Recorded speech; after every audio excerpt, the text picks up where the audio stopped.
Assalamualaikum warahmatullahi wabarakatuh. Alhamdulillahirabbil alamin wa bihi nasta'in wa lam murudina wadin sayyidina wa maulana Muhammadin wa ala alihi washabihi ajmain amma ba'du. Dan terhormat kepada Bapak Abdul Wadud Nafis LCMI selaku dosen pengampu mata perkuliahan ekonomi makro, dan nama saya Muhammad Taufiq Akbar dengan NIM 21105020040, yang mana pada video saya yakni menanggapi video yang diberikan oleh Bapak Wadud tentang mengenai konsep dasar ekonomi Islam. Dalam ekonomi sendiri, ekonomi yang berkembang ada dua, yakni kapitalis dari blok barat dan sosialis dari blok timur. Campuran kapitalis dan sosialis adalah sebuah cabang ilmu yang membahas dan mempelajari tentang perilaku manusia dalam memenuhi kebutuhannya dan memuaskannya. Seperti sebagaimana manusia memenuhi kebutuhannya, ya makanannya seperti nasi, beras, menanam padi, sawah, dan lain-lain. Manusia ada dua kebutuhan, yakni pokok dan primer.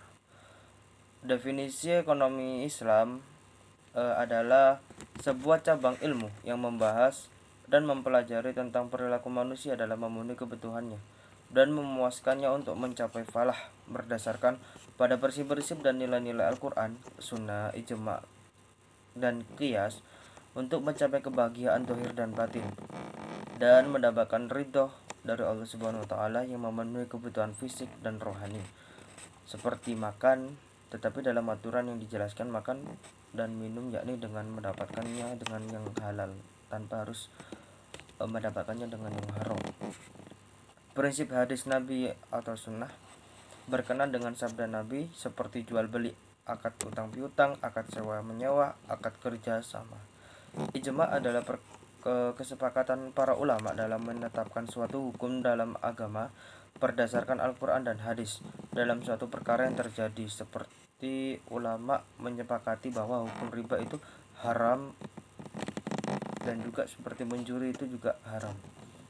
Qiyas yakni menyamakan sesuatu yang baru, yang tidak ada, atau disamakan dengan suatu masalah yang sudah tegas hukumnya dalam Al-Quran dan hadis yang sahih yang sudah tegas hukumnya, seperti narkoba atau larangan minuman khamr, yakni keduanya bisa memabukkan, dan hukum memabukkan sendiri yakni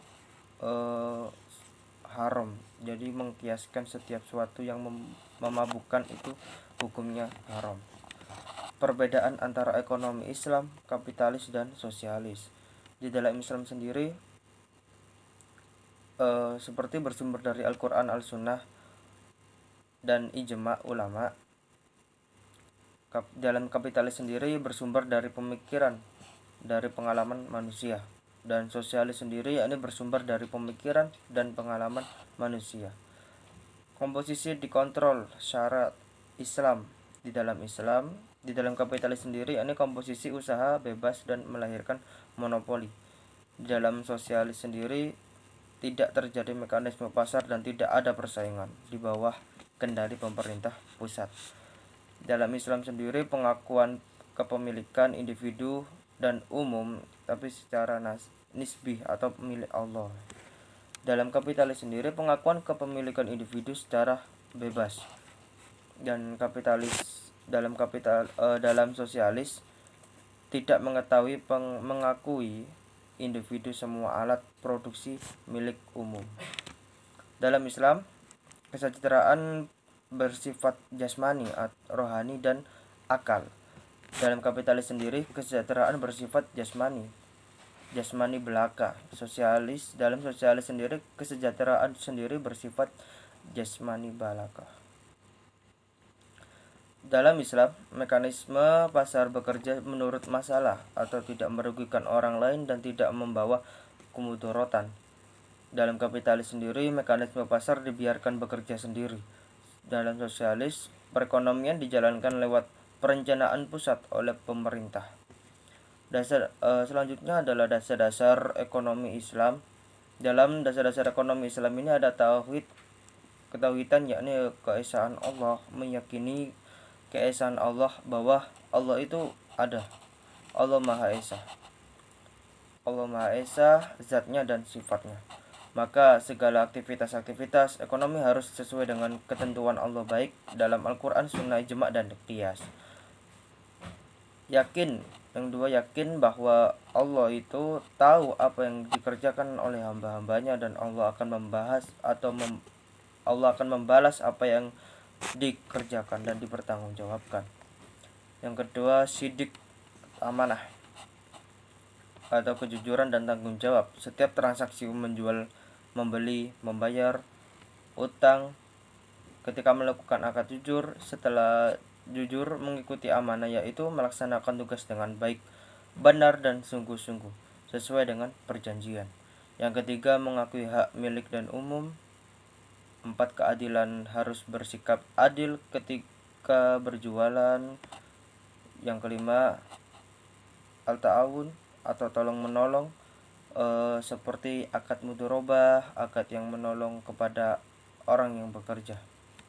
Prinsip-prinsip ekonomi Islam besar bebas dari maghrib, yakni singkatan dari masyir, transaksi yang mengandung seperti judi dan gharar, tipu menipu, riba seperti riba yakni seperti riba fadl, riba yang diperbolehkan karena adanya transaksi barang sejenis tetapi ada imbalan atau tambahan di salah satu barangnya. Karakteristik ekonomi Islam. 1. Yang pertama, ekonomi Islam terikat dengan akidah, syariat, dan akhlak. Yang kedua, harta kepunyaan Allah dan manusia sebagai khalifah. Yang ketiga, larangan masyir, gharar, dan riba. Keempat, keadilan dan keseimbangan dalam melindungi kepentingan individu dan masyarakat. Yang kelima, keseimbangan antara kerohanian dan kebendaan. Yang keenam, bimbingan konsumsi. Yang ketujuh, yakni petunjuk investasi. Yang kedelapan adalah zakat. Begitu yang dari saya tentang tanggapan video yang dari saya. Bila ada tutur kata yang kurang berkenan atau salah, mohon maaf yang sebesar-besarnya. Wassalamualaikum warahmatullahi wabarakatuh.